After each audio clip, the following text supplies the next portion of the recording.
Motorcycles and bicycles took off one by one, while hundreds of overseas Filipino supporters of former President Rodrigo Duterte marched from the International Criminal Court to Scheveningen prison in The Hague, Netherlands.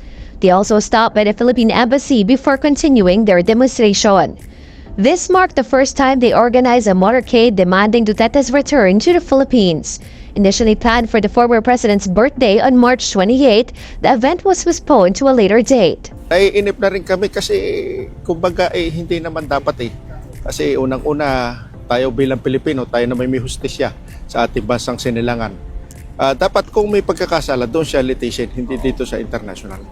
But ICC Assistant to Counsel Attorney Cristina Conti said Duterte's camp has yet to request interim release. Even after Duterte's 80th birthday, Filipinos continued gathering outside the detention center, sharing food and showing solidarity. However, no family members were seen visiting him at the facility on Saturday. To keep morale high, Senator Robin Padilla engaged with supporters, taking photos and joining in songs. Mukhang hindi na ito politika lamang, ito ay mga Pilipinong naninindigan na ang Pilipinas, soberanyang bansa, malaya, independyente at dapat hindi nakikialam ang mga dayuhan.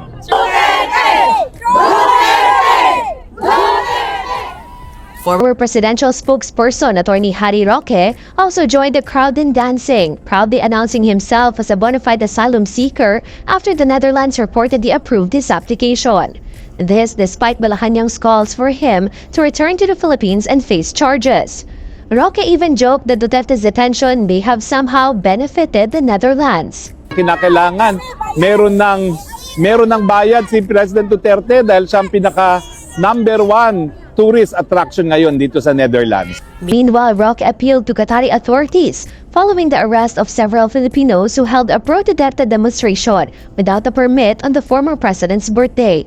Please show maximum tolerance to Filipinos who only wanted to show their love to President Rodrigo Roa Duterte. They cannot accept the fact that he is now here at The Hague, held as prisoner by Westerners. Duterte's camp said they cannot stop Filipinos from expressing their support and expect the gatherings to continue daily until their calls for his return are heard. For more updates on that, we have Mon Gualvez and Jovi Francisco who joins us live from The Hague, Netherlands. Magandang umaga sa inyong dalawa. Nasaan kayo ngayon? Unahin muna natin ang ating bagong dating. Si Mon muna, nasaan ka ngayon? Hi Gretchen, good morning from The Hague, Netherlands. I am still here, or I am now here in The Hague, Netherlands. It's already 2 a.m. This time. Medyo malamig Kakarating mo lang? Yeah, I arrived here this weekend. So meron na tayong mga nasubaybayan. Si Jovi, ikaw naman, mukhang nandiyan ka pa rin, ano? Nakatawa ako kasi biniktima niyo si Mon Alam niyo naman ang umaga. Kakaset lang nung na para maging Daytime savings. Yung daytime savings. So parang iba yung oras natin from Manila and here. So talagang pinalabas yung ako kasi di ba sabi ko sa'yo, unang araw ko rin sa report. Pero ngayon, sa kwarto na. Ganyan din ako ng mga unang gabi ko. Unang araw. Ganyan din ako, parang Simon, mga ilang gabi kung tiniis yung lamig na yan. Hanggang di ko na kaya. Okay, let's get down to business.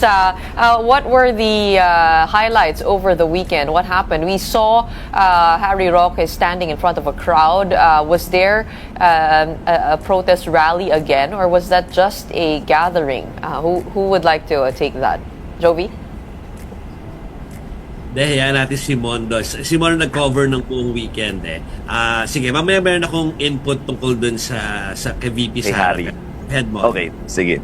Well, Gretchen, ang dami pa rin supporters na dumating dito sa The Hague, Netherlands, although it's a weekend, so they don't have to go to work. That's why most overseas Filipinos went in from other countries here in Europe. No, talaga namang kahit tapos na yung 80th birthday ni dating Pangulong Duterte, they still make time to do some, actually it's not a protest, no? They make programs, pero mostly parang nakikicelebrate sila sa birthday ng dating presidente. Although, nandun pa rin yung appeal nila that President Duterte na maibalik sana sa Pilipinas at doon litisin dahil nga they still believe that we have a sovereignty at this issue at meron naman tayong justice system, so why other countries bakit kailangan sila manghimasok eventually dito sa issue ito, no? So nagkaroon nga kanina during with the report that we have showed, there's a first time na nagkaroon ng motorcade, umikot yan dito sa some parts of The Hague from the International Criminal Court office up to the prison or detention facility. Pumunta rin sila sa may tapat ng embassy and even sa International Gay Statue. So inikutan nila yan. It's the first time they really made an effort to ask permit for that para masagwa ito.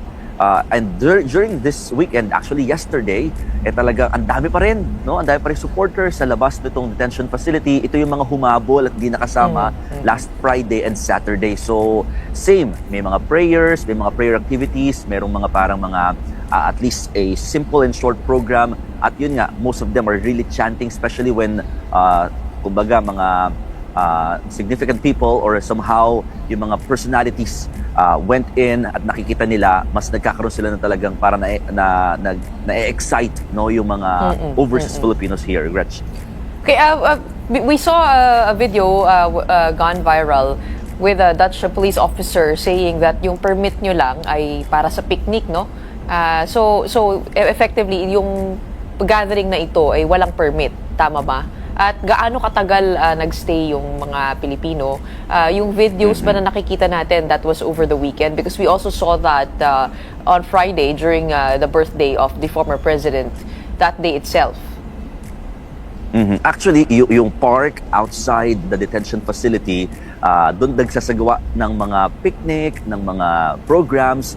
Yung sinisita ng Dutch police, yung kasi yung mga lumalampas doon sa park, they are very strict here na dapat yung area mo doon ka lang kasi they don't want na makaabala sa mga nagba-bicycle, mga motorcycle riders. So lumalampas kasi yung dami ng mga Pilipino, lumalampas sila doon sa park, kaya nasisita sila eventually dito sa area, pero hindi naman talaga sila pinagbawalan na magsagawa ng mga programs during this weekend, Gretchen. So it was generally peaceful, your assessment of the 3 days, Friday, Saturday, and Sunday? Yes, it was generally peaceful. Talagang nasagawa pa rin naman ng mga protesters or ng mga supporters yung kanilang demonstration, yung kanilang love and support to the former president. Gretchen. Okay, Jovi, with regard to the Vice President, there was a soundbite that I'm curious about where she said that former President Duterte requested the followers not to comment on the case itself before the ICC. Bakit kaya ganon, ano? Bakit kaya ganon yung naging panawagan ni dating Pangulo? Understandable yun kasi di ba before mag-speech si VP nung Friday late afternoon, parang ayun na yung time. Gretch, I'm sure you're aware dun sa bashing na ginagawa ng mga followers and supporters doon sa mismong nitty-gritty nung kaso. At saka maski yung mga yung mga officials ng ICC nasasali doon sa mga online bashing. So kumbaga okay lang daw, sabi ng dating Pangulo, na magalit sila, i-express yung galit nila, pero tanggalin yung sa usapin yung actual yung actual legal process, at saka yung yung kaso mismo ay huwag i-discuss. So, pinaalala yon. Yun isa sa mga unang-unang sinabi ni Vice President doon sa kanyang medyo mahabang speech. You know what's interesting, Gretchen? Just moments after that speech, ambush interview, ang unang ginawa ni Vice President ay talakayin yung kaso mismo. And isa pa yan sa naging viral, at saka isa pa yan sa pinag-uusapan ngayon dyan sa Manila, at mga lawyers ay nag-chime in because pinintas na yung kung matibay ba yung mga ebidensyang sinumite, pinintasan niya yung number 30,000, ano yung mga names ng mga yon. Tapos sinasabi rin niya paano daw may establish na ganun karaming namatay pero mga 43 lang naman talaga included sa case. So mga ganyang hirit ni Inibisi. Tapos ang pinakadulo kasi noon, which is the clincher of it all, nung sinabi niya yung word na bobo doon pertaining to kung sino yung mga nagpo-push nung nung narrative daw na or yung hindi man narrative tawag doon kundi kung ano yung kung bakit merong pattern pero parang ba't ganun nakakot. Okay, so alam mo, nagkataon nung gabing yon, parating pa lang si Mon noon, dumating nagpatawag yung kabilang side, yung anti-Duterte groups ng press ko. Nagkataon na si Attorney Conti, Chrissy Conti. So tinanong namin siya at sinabi ni Attorney Chrissy Conti na hindi nga tukos sa number yan at saka parang kahit isa lang nakamatayan niya o pagpatay yan pwede nang makakita ng pattern from that case alone. So saka sinabi rin niya na kung talagang ganyan paninindigan ni Vice President dapat daw sabihin niya yan mismo sa ICC. So ganon. Ganyan nung naging takbo ng mga usapin dito, Gretchen. Actually, ito nga, nagbabasa nga ako, along those lines, kasi may parang article na lumabas that there was a Rwandan politician, Jean Paul Akayesu, who was found to have participated in the killing of 3 civilians, pero nakasuhan siya, convicted siya of crimes against humanity. So, kumbaga, yun talaga yung parang pamamaraan. Hindi, wala siya doon I mean, you can't have all the victims before the court. So, yun naman ang sinabi ni Attorney Cristina Conti dito sa nabasa ko. Yes. Kasi merong si Cristina Conti, inamos siya interview namin doon sa event nung Bayan Europa Pero kinabukasan naglabas siya ng yung siyempre yung sagot niya doon is yung parang for soundbite purposes. Naglabas siya kinabukasan nung mas mahaba na may legal explanation at kasama nga dyan yung nabasa mo, Gretchen. So alam natin na marami pang ibang lawyers ang nag-chime in dyan, lalo yung mga nakabase sa Manila mahabang usapin to pati dyan. Sabi na nga nung tatay, wag na raw muna pag-usapan yung legal process Pero actually, naisip ko yun, tinatanong ko yun dahil naisip ko or nag-wonder ako kung nakikinig ba yung ICC dun sa mga posts online because another argument by the Duterte supporters when I was there, when I was covering, was that ang pinatay naman niya yung mga kriminal, yung mga addict, yung mga nangre-rape to keep everyone safe. So in effect, it is also like confirming from a third-person point of view that these actually happened. Pero ito yung paninindigan namin na mas safe yung community namin dahil may pagpatay or siya yung naging cause ng mga pagpatay. Yun ang kaya iniisip ko, nakikinig ba yung ICC at maaari ba yun magkaroon ng epekto sa kaso? Hindi, Mon, di ko alam kung nakukuha rin ni Moto. And I'm sure, Gretchen, nung nandito ka, cover mo yung ICC. Parang ang ICC, walang pakialam sa nangyayari sa external.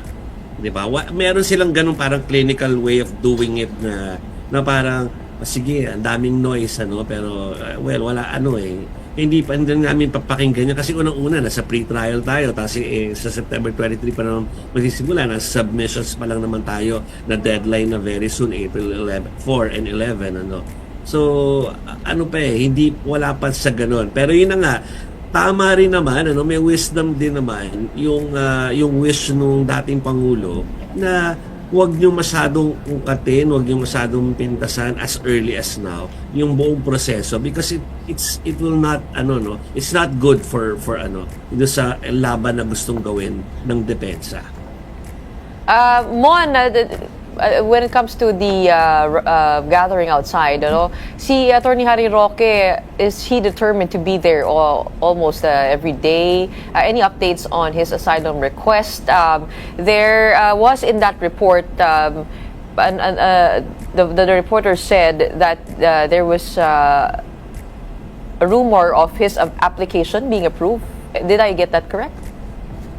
Well, actually, he confirmed that the Netherlands has already accepted his application for asylum and the process will take 1 to 1.5 years. So, ang sinasabi ni Attorney Roque dito, kumbaga, during that time, hindi raw siya mauobliga or makukumpel na makabalik sa Pilipinas kung sakasakaling magsasagawa siya ng mga ganitong klaseng pagsali at pagsasalita against the administration. Kaya nga, he is very proud saying some kumbaga mga puna sa government, no? At sinasabi nga niya na okay lang ako magsalita ng ganito kasi meron na akong isa na akong asylum seeker, nakakuha na ako dito sa Netherlands. So during this time, ang sinasabi din naman ni Attorney Roque, pinaprocess naman na nila yung pag-i-stayan niya dito rin sa Netherlands after niyang magtago for a while. Yun din ang words niya exactly, no? So he will be expected to be seen here in The Hague again, together with the supporters